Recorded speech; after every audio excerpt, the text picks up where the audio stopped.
olsam saçlarını darama koyarsan mı?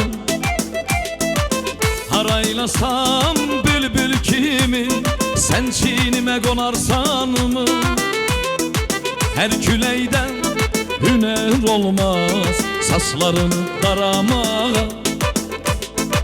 Sen o bülbülden değilsen uçup konasan bu dağa. Gözyaşı tek akaydım ben senin o gül yanağına.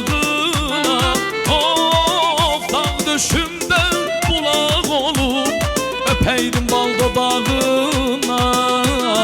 Dolanım başına dolanım, dolanım başına dolanım, dolanım başına dolanım, dolanım ey başına dolanım, dolanım başına dolanım, dolanım başına dolanım.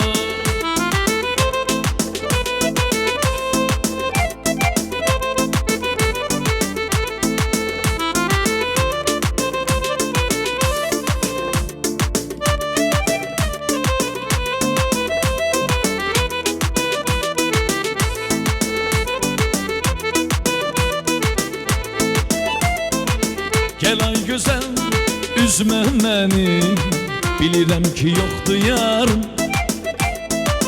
Kaçırdaram inan seni, bil ki bir kız bir oğlanım. Bu ne işti düştüm eşke, seni görsem üzüm gülür. Sen ki benim kısmetimsen, bu sevgini hamı bilir. Gözyaşı tek akaydım ben senin o gül yanağına. Of dağ döşümde bulak olup öpeydim bal dodağına. Dolanım başına dolanım, dolanım başına dolanım, dolanım başına dolanım, dolanım ey başına dolanım, dolanım başına dolanım, dolanım başına dolanım.